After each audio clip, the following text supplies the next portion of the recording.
Upon a time, there lived a very beautiful woman who got married to a man that turned her life into a living nightmare. Her name was Funke, and she was a very industrious woman, so hardworking and diligent in whatever she does. Funke was introduced to Dotun by his dear mother, and not long after they were introduced, they got married and began to live together. From the day that they got married, Dotun never considered Funke as his wife.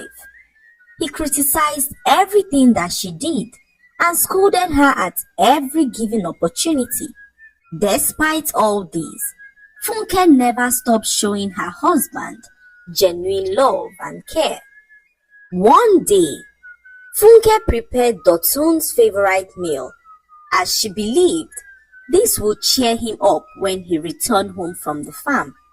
This, however, did not go as planned, as Dotun accused Funke of trying to kill him, as he flung the food to her face and walked out angrily. This broke Funke's heart, as she never understood what she had ever done wrong to Dotun to warrant this level of hatred. For years, Funke never experienced love from her husband. She would oftentimes run to Dotun's mother's hut to complain, and his mother would always assure her that Dotun would one day change. But this change was not in sight, as Dotun continued to treat Funke like a stranger in her own home. One night, Funke fell terribly ill. Her husband Dotun returned home late that night and noticed that she was shivering. Dotun ignored his wife, not caring that she was sick. He went about his activities as though nothing had happened, and by morning, Funke struggled to take herself to the herbalist hut, who prepared some herbs for her, saying that Funke was lucky to still be alive. For over a week, Funke remained at the herbalist hut as she received treatment, and in this time, Dotun never came looking for her.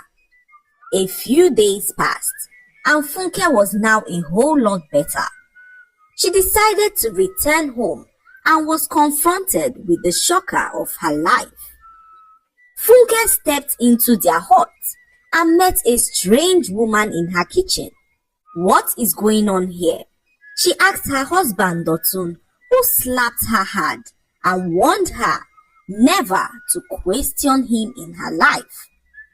Funke's eyes shone in confusion as she could not understand what was going on.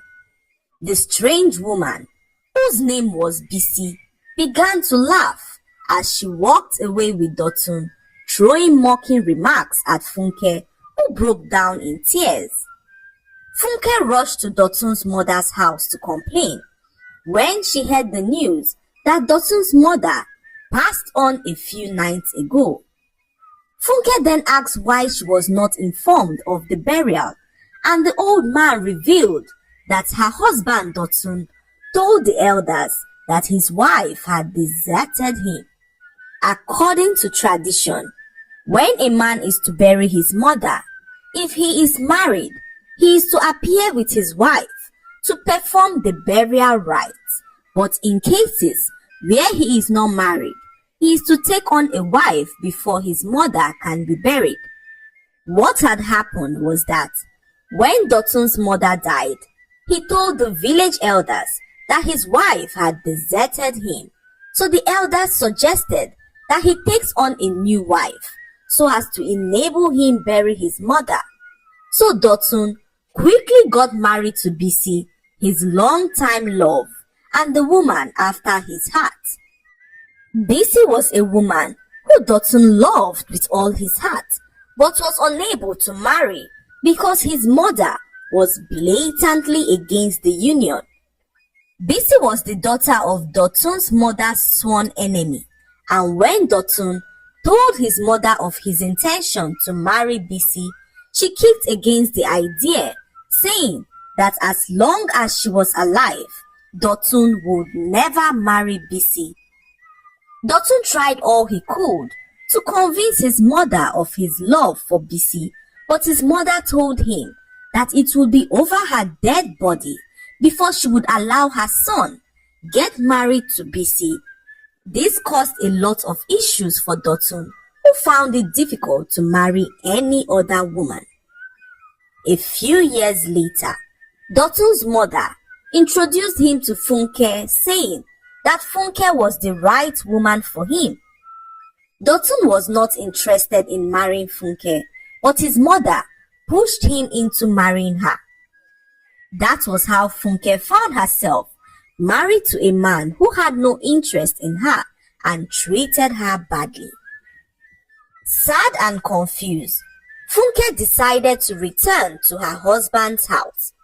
The pain of seeing her husband happy with another woman shattered her in a way that she never knew possible. The death of her mother-in-law also made things worse, as Funke was now alone in the world with no one to care for her, not even a mother or father, as her parents died many years ago. Funke became a shadow of herself, as thinking became her only companion. Dotun and Bisi made living unbearable for Funke as they continued to flaunt their happiness in front of her, adding salt to her wounds. They basked in their newfound love, enjoying the life that Dotun had denied Funke since they got married. Despite the heartbreak and humiliation, Funke continued to live in the same hut with Dotun and Bisi. She endured the pain silently, nursing the wounds that Dotun's cruelty had inflicted upon her over the years. But what Dotun failed to realize was that Funke loved him with all her heart. He was her first love and the only man she had ever loved in her life. Funke never imagined how cruel love could be, as all her life she had yearned for love, but life had instead dealt wickedly with her. One hot afternoon, Funke was heading to the village stream, lost in her own thoughts. She bumped into a young woman who noticed her absent-mindedness and asked what the problem was.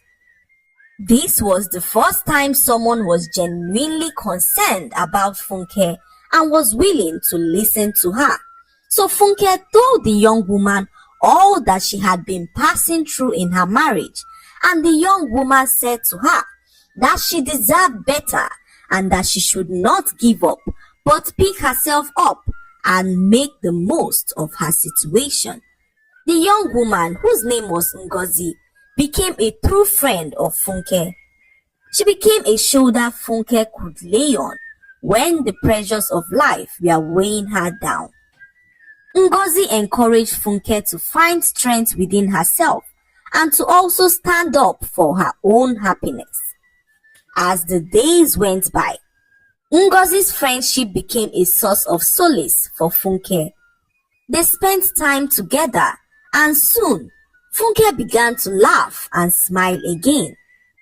One day, Funke and Ngozi were conversing by the village stream when they overheard a discussion about an upcoming festival in the village.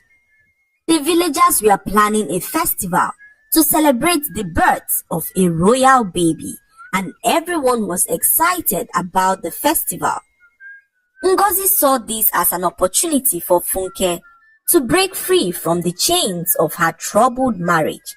So she encouraged Funke to participate in the festival to take her mind off all that had been happening to her. Funke, hesitant at first, agreed to partake in the festival as she believed time had come for her to take charge of her life. As the day of the festival drew closer, Funke immersed herself in the preparations and rehearsals. In the evenings, Funke would stay at the back of her hut practicing her dance steps. Her co-wife Bisi would throw mocking remarks at her, saying that no amount of dancing would be able to change her misfortune. But Funke, fueled by Ngozi's encouragement, paid no mind to Bisi as she immersed herself in her practice. A day to the festival, Funke and her co-participants gathered together for their final rehearsal when the queen of the village caught sight of her as she was dancing. The queen was mesmerized at how beautifully Funke danced and asked her maidens details about Funke. She was told all the horrible things that Funke had gone through, and the queen was touched by Funke's story. The day of the festival arrived, and the village square was adorned with vibrant colors and lively music. Funke, dressed in a stunning traditional attire, stepped onto the festival grounds and began to dance. Her unique dance style grabbed the attention of all that was present, including the king, who marveled at how beautifully Funke danced.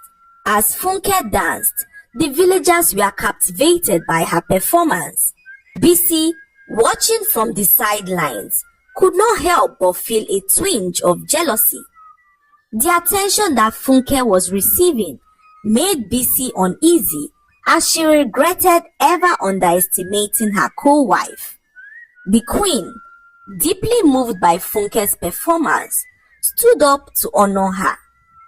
All the villagers opened their mouths in shock, as this was the highest honor anyone could receive in the village, and in almost a decade, no one had received this kind of honor from the queen. The queen presented Funke with a beautifully crafted bead necklace, which was a symbol of the queen's recognition and support. The festival, initially meant to celebrate the birth of a royal baby, turned into a celebration for Funke as the whole village applauded and celebrated her courage and resilience. Funke's story became an inspiration not only to those facing similar challenges, but to everyone who witnessed her performance. In the days that followed, Funke's life took a positive turn as the queen offered to be the mother that she didn't have. The queen, after a lengthy discussion with Funke, adopted Funke into the royal household as her daughter. Funke automatically became a princess, and her marriage to Dotun was dissolved as Funke and Dotun never lived as husband and wife since they got married, and this was an automatic reason for dissolving a marriage in their village. Funke was now free from her troubled marriage and began to live in the palace as a princess. Not long afterwards, a prince from a neighboring village came to ask for Funke's hand in marriage. He saw Funke at the festival and picked an interest in her, but was told that she was married. Disappointed, the prince returned back to his village and could not stop thinking about Funke.